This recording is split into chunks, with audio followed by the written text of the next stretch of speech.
Bonjour à tous, je suis Emma, bienvenue sur ma chaîne Apprendre le chinois avec Emma.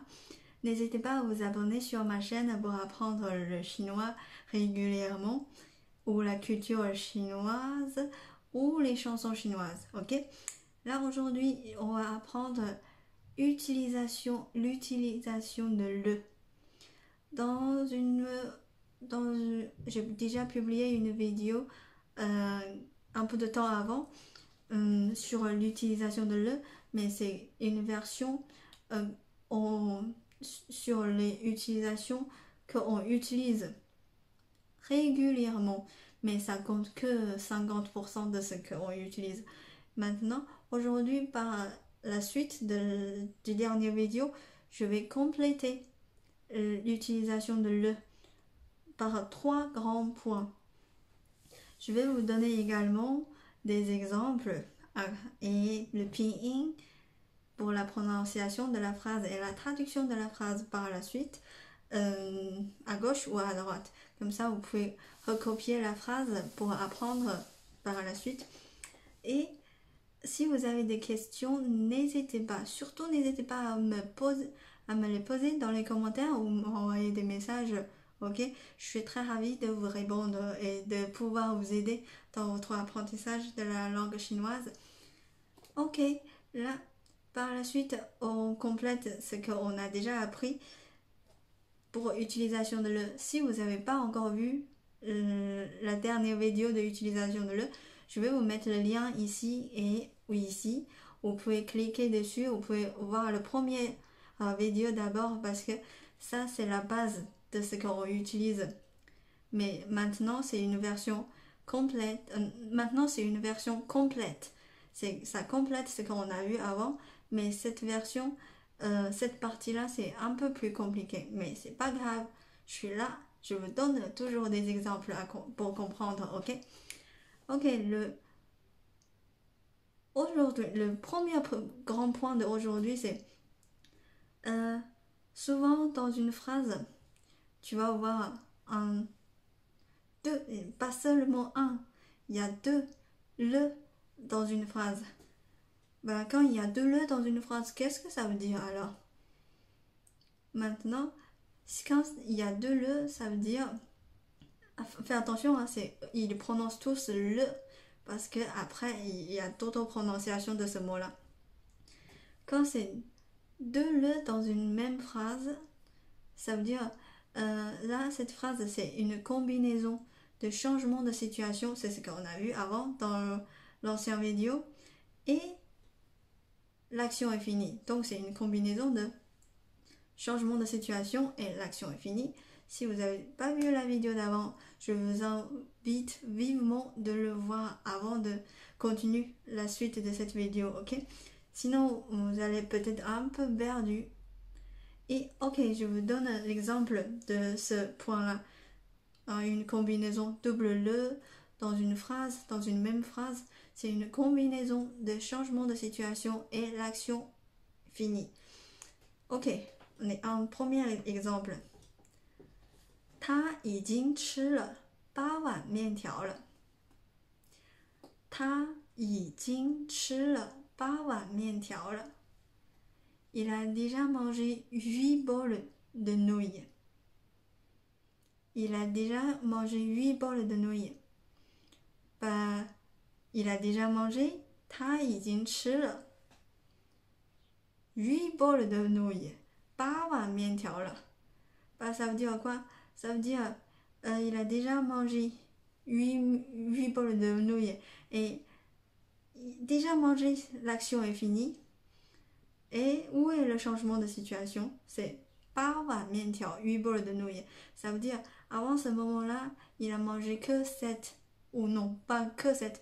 Il a déjà mangé 7 bols. C'est toujours, il y a une comparaison avec la situation d'avant. C'est pour ça on dit changement de situation ici. Il a déjà mangé 8 bols de nouilles. 他已经吃了8碗面条了。Ok, maintenant, je passe à un autre exemple. 你已经花了太多钱了。你已经花了太多钱了。Qu'est-ce que ça veut dire cette phrase? Tu as déjà dépensé trop de l'argent. 花了 c'est dépenser. 花 c'est dépenser. 花了 c'est avoir dépensé. Tu as déjà dépensé 太多钱了 trop de l'argent. Ici, c'est une combinaison de changement de situation et l'action est finie. L'action est finie, c'est quoi qui est fini? Avoir dépensé de l'argent, avoir dépensé, ça, l'action il est fini. 他已经花了 Et où est le changement de situation? 太多钱了 C'est, tu compares toujours avec avant, ça veut dire avant, il n'a pas consommé, il n'a pas dépensé autant. Donc, il y a un changement de situation dans cette phrase. Il y a aussi une action qui est finie. Il a dépensé trop de l'argent. 你已经 qu'est-ce que je traduis? C'est pas du... Je refais. 你已经花了太多钱了 tu as déjà dépensé trop de l'argent. Ok, ça c'est le premier grand point d'aujourd'hui, de l'utilisation de le, combinaison de situation à changer et l'action est finie. Ok. Deuxième grand point d'aujourd'hui. Maintenant, ce mot-là, on ne le prononce plus le, on le prononce liao, liao. Le yao, liao, liao. Ok, quand il prononce liao, qu'est-ce que ça veut dire? Ça, ici, il a une fonction, c'est un complément pour donner plus d'infos sur l'action. Quoi comme info? C'est pour indiquer l'action sera atteinte ou pas. L'action sera atteinte ou pas, ok? Donc, faut pas penser que le c'est juste pour l'action qui est finie. Maintenant, quand il prononce liao, c'est un compliment pour donner plus d'infos sur l'action et indiquer est-ce que cette action sera atteinte ou pas dans le futur. Ok, maintenant, je vous donne un exemple, toujours un exemple. 我受不了 Maintenant, ça veut dire je ne peux pas le supporter. Le liao, il donne un info complémentaire sur le mot 受 supporter. La réponse est 受不了 c'est il ne peut pas le supporter.